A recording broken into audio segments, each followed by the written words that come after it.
Hello there. So it's day 4 of me recording YouTube videos as a young entrepreneur and owner of branding agency. I'm talking here about brands and about business.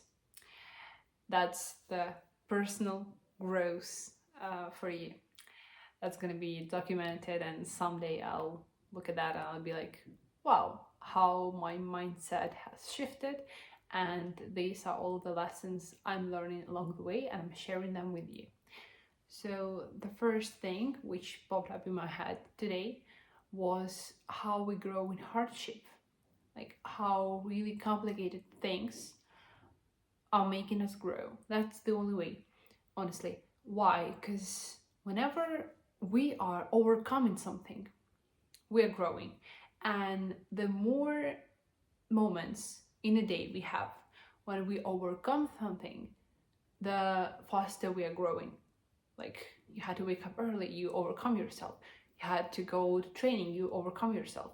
You had to eat healthy food instead of chips or anything, you did that. And the more you practice that, the stronger you get in. Of course, being personally organized is important for the business, because then business is organized. And to be honest with you, my business at the moment is mess. I noticed that I always have a problem, like when I have available designers, I do not have projects for them. And right now I do not have available designers. They are busy or on vacation, and I have a lot of projects. And I'm like, how does this world functions? Like, why do I always have a problem, right? Why is it always a struggle? And how do we overcome it, and how are we growing? So for the first time when we are facing something, we are not maybe educated on how we can deal with that. So we are, skipping the chance to grow. Then for the second time, we are educated. Maybe we know how to grow if we are singing little, but we might be afraid of doing that. And for the third time, we are educated and we are no more afraid of doing that. So we're doing that and we are overcoming the obstacle. It happened today to me. I've been learning sales for past months, I guess, like intensely. All of this dealing with objection stuff and how to sell yourself as a high ticket case. Well, I'm telling this to you as if it's a success story, and it's not. But I overcame myself today. I set the exact price that would be reasonable for our agency, and client said, I'll have to think about it. What you do in that case, you're not letting the client go. You are asking, what is exactly you're thinking about? Let's think together. And he says, well, the price is a bit over my head. And then I said, well, what if you had the budget for the project and it would be made of a best quality by us, which we ensure with our cases? Would you work with us? He said, yes. Then how do we make you having that budget, like how do we make it happen? How do we make money for this project? He's like, I'm launching this AI app at the moment, and if I launch that correctly and we'll have subscriptions, and in a few months I'd actually have the budget to pay for it. I'm like, then it's an investment. You are investing in high quality product, and the better it is, the more money you'll make. So you'll actually multiply the money you're spending at the moment. He's like, yeah. I lost this one.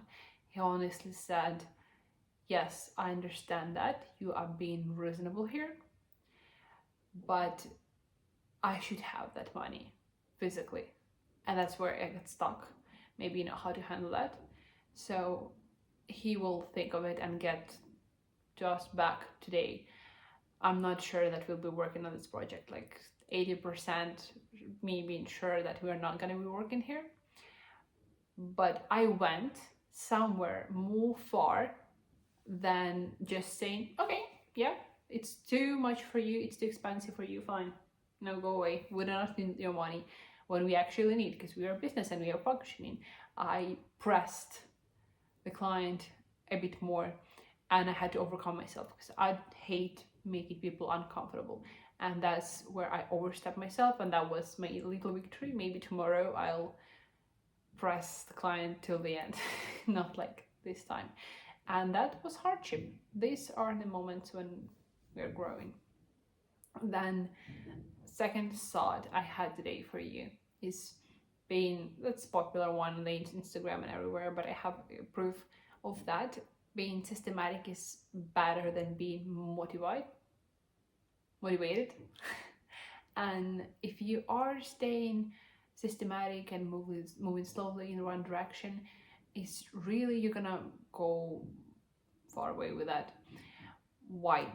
Yesterday I got obsessed, like late at night, with calculating prices for the agency that would work if we had different specialists, lead generation and sales and project management and designers, lead designers would be paying taxes and other stuff. And I sat and I was calculating all of those tables, which were intriguing to me. I'm like, hey, what if we hire 4 designers? Like, how would numbers look like in a month? And I'm like, wow, I like these numbers. And then I got into calculating, like, how do I make sales people motivated based on the commission they are getting, on the percentage.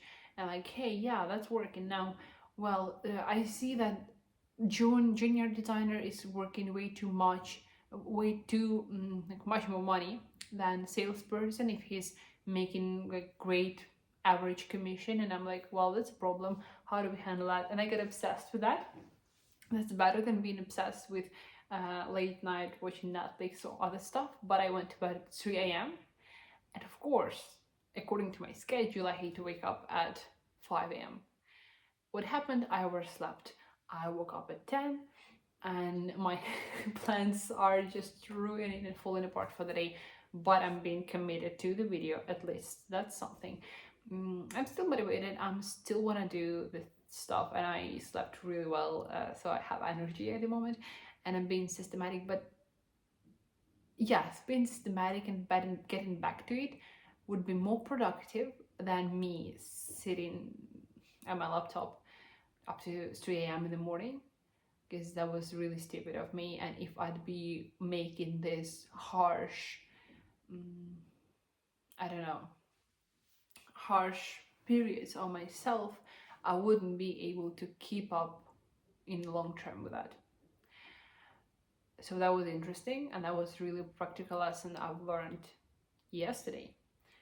What else? I wanted to talk to you about tone of voice and brand. Finally, not about design, not about stuff, not about business, finally about my niche.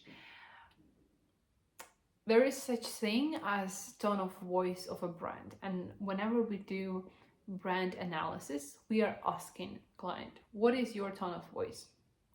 Are you friendly? Are you formal? Are you serious? Are you joking? Are you sarcastic? Are you harsh? Are you gentle, calming? Any adjective, because tone of voice is same as having a person with her voice, with her timbre, with her character, with the way that person is entering the room and presenting, and the speed of the language, the rhythm, the complexity of the words, the lexicon actually. So I've been writing a post for you on the Instagram, and that was post like meet Anna. We already have those reels about the team, but they are pretty short and they are in joking way. In my reel, I'm saying I'm in a driver's seat, even though I do not have a driver's license. And that's the least informative fact about me. So why don't I make really informational post about who am I truly, what are my beliefs, or why you should work with me in terms of design. And sometimes that would be even less professional, but more from a persona perspective, so that people would trust me and connect with me on the social media, and then they would feel like you would feel like we can work together and that could be of a really great quality, because I'm sick with branding and design, so that's going to be of great quality. And I've made that post and I've sent it over to my team, who said, that's great. My team went like, cool. Maybe I have mistakes here, or my language is too harsh in the post, and they did no criticism. I should make some kind of rule to let them criticize me, because that's stupid. I know that each person should have a say and some thought about it, but when you are being like main like boss in the agency, why am I afraid of words like boss? And I had hesitate when I'm calling myself CEO or founder or boss. Like I somehow trying to avoid those words to undermine myself. That's weird psychology. And I sent it over to team. They said that's great. And when I sent it over to friends, they gave me a lot of comments, and most of them were kind of censorship when you are sending over an article to the editor and he is censoring it. Because I love harsh language, being direct in posts, sarcastic, being badass. That's essentially tone of voice of badass agency. When you are honest, direct, you are joking all the way, and you do not care what people think about you. And that's where I put a lot of facts that sometimes I think like Andrew Tate, or I'm so crazy that to one of the parties I came in a costume of Adolf Hitler. Like, you know, those are costume parties. How do you put it? When you are coming to the party in costume of the character named on the first letter of your name. I'm Anna, and I'm like Adolf. That's gonna be really funny.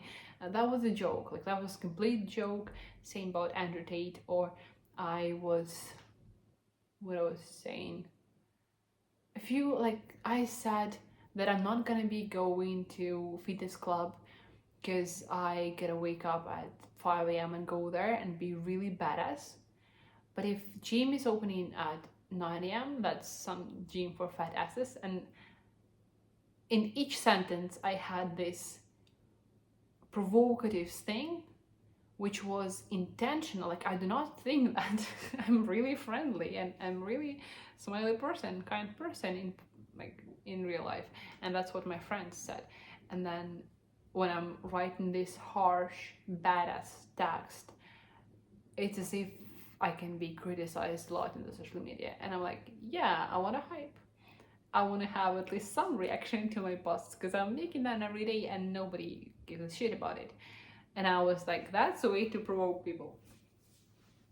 So yeah, friends gave me a lot of censoring comments. And now I have to think about whether I should delete all of those harsh language and words which are badass. They are true and aligned with our tone of voice. And I think I'll keep them. I'll keep unpolished, unfiltered version of the copy, which was sarcastic, which was funny, full of energy and full of badassness. Because if I'll be filtering it all, it won't be weird, like we were talking in the first video with you. Brand should be true, it should be weird, it should be interesting. And it won't be this way if I'll delete all of these provocative words. Then text would sound like this. Hi, I'm Anna, I'm 22 and I'm in Kiev and I have agency and I do design, and like that's... Oh, I'm gonna fall asleep if I'd be reading this kind of text. And we also made interesting branding case for Baby Agave, that's a Mexican food restaurant in Austin, where we had a mascot and his tone of voice was, you know, a bit flirty, a bit sarcastic, a bit drunk friend in the company. He's really friendly, he's kind and loving, but whenever you are talking from the name of the restaurant on social media, on the website, on the banner, or anywhere else. You are getting into the persona of that mascot that was a cactus with tequila, I guess. And he'd be always flirty with you, and sometimes not filtering the language, and friendly, super friendly. He'd be like, come and drink with me.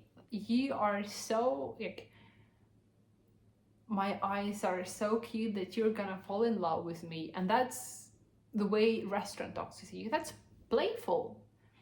And it's interesting. There is nothing harassing, no really bad language used, and we're not promoting being drunk, but that's the way a human feels when human parties, and having this persona of a brand. It stands out on the market because no other restaurant would be flirting with you, but this one would. And that's what makes it different. That's what makes its branding work. And that's what makes badass branding work as well. These are my thoughts today. And I'll see you tomorrow. Bye.